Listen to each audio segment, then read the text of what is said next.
The Trump-DOGE-Musk fast-moving agenda prods Congress into action, sort of.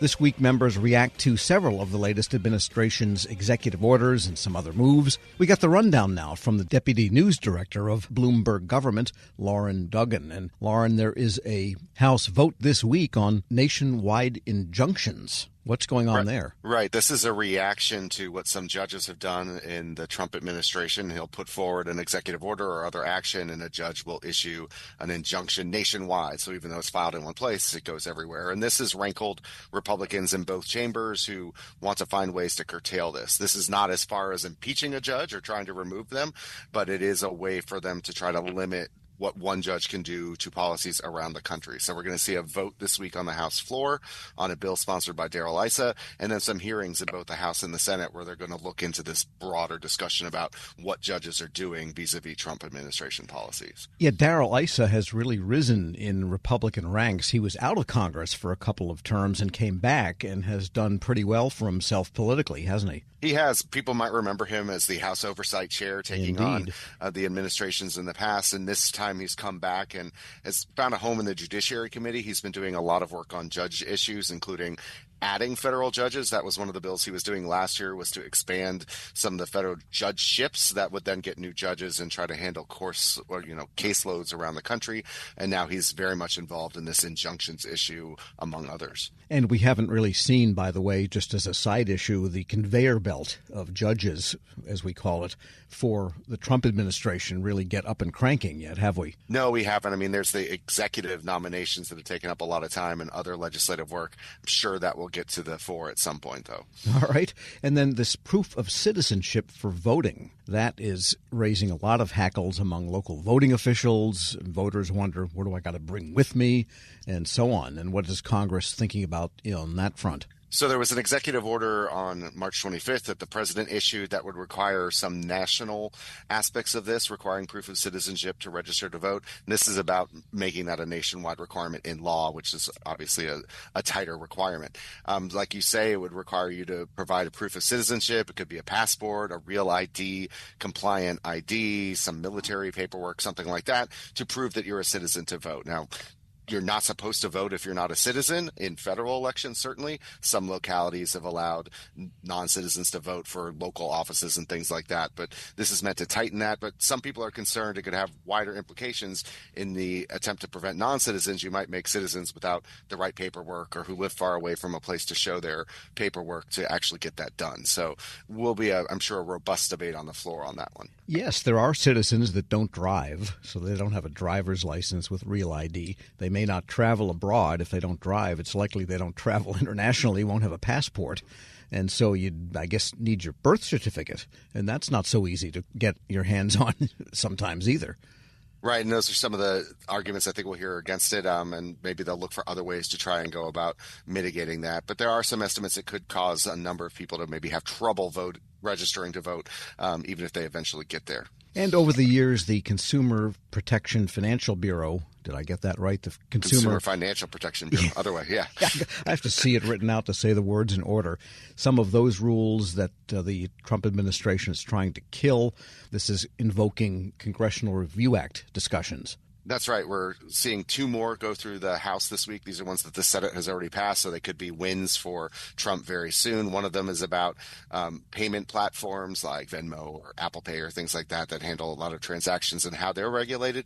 And then there's one about banks that have more than $10 billion in transactions and an overdraft rule there. So, charging you a fee if your account doesn't have enough money, that sort of thing. So those are two rules that could be nixed if those resolutions are passed and President Trump signs it. Seems very likely that those will be two more that are knocked out by that process. So these were rules that restricted what banks could do and what these payers could do in CFPB's rules in favor of consumers, but those rules could be jettisoned. Yeah, they're likely to be, just given the widespread support among Republicans for that, and that's all they really need to get those done. We're speaking with Loren Duggan, Deputy News Director at Bloomberg Government. And what about the tariffs? Is that invoked? There's been a lot of conversation about that. Anything Congress can do, or any members contemplating anything? There are members who say that Congress should take back some power here and try to stop it, including some Republicans. What we're likely to see this week is a Senate vote on a resolution that would cancel the emergency that Donald Trump put in place to put some of the Canada tariffs in place. They can force a vote as the minority under the rules of the Senate. It's unlikely to pass and unlikely to get through the House at this point. But it's at least a release valve for people to vote on something and talk about it. I think that the discussion will be heavy all week on this, especially as they're due to take effect in the middle of the week, and we'll see what happens there. But tariffs will be on the minds of a lot of people and probably getting a lot of questions as members of Congress about that. And I'm curious as how you actually administer tariffs. Who collects it? Who counts it? How does it get into paperwork? How does it get enforced on, and who collects the money when a shipment comes in?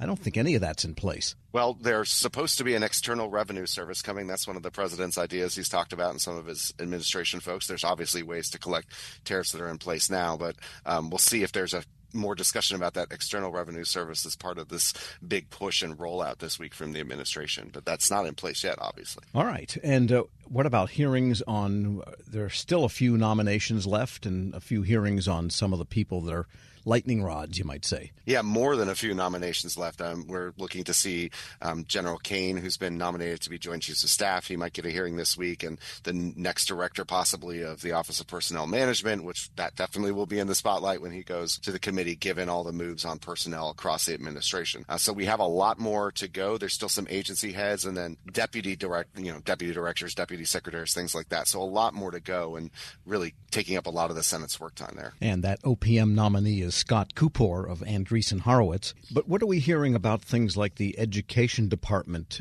so-called dismantlement? Because members have said, well, only Congress can do that because Congress created it statutorily. But are they doing anything in Congress? I mean, they seem to be relying on the courts to carry out the will of Congress, which is a odd situation. It is, and there are members who have long ago voted to dismantle the Education Department. It's just they have a president now who is working with them to do that. They will have to pass legislation for some of this. They can move things around administratively. What we may see is when they have to write the next budget for the Education Department as part of the fiscal 2026 spending bills, there could be some language around that. They're going to have to grapple with the fact that they need to write a funding bill for a department as it exists and not as it may have existed in the past. So we'll have to see what they do there. You're right. There is a role for Congress here, who created this agency by law back in '79. And they did burn away the heavy curtain behind them of getting a 2025 budget done by just having a year-long continuing resolution.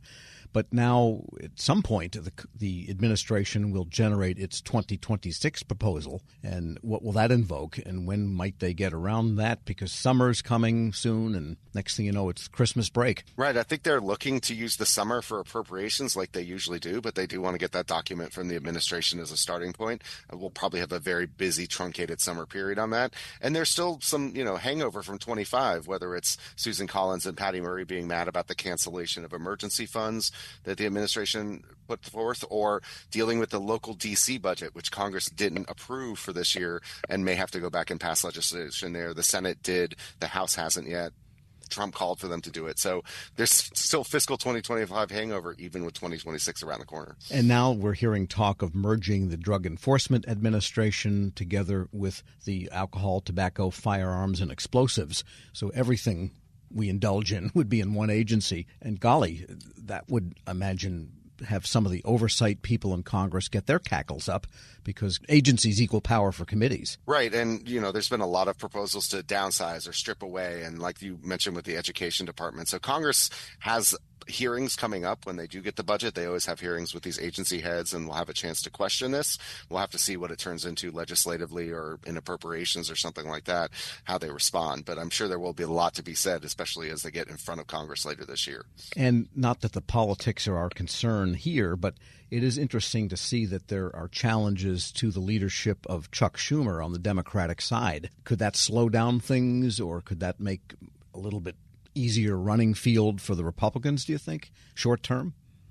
Possibly. I mean, some of that seems to have faded since it was most intense around the continuing resolution vote a couple of weeks ago. And we'll also be watching to see the special elections in Florida this week, how well Democrats do versus Republicans. And if Democrats are buoyed by that, maybe they won't be as urgent to change. But politics always infuses what goes on Capitol Hill, and this will be no different. Imagine that.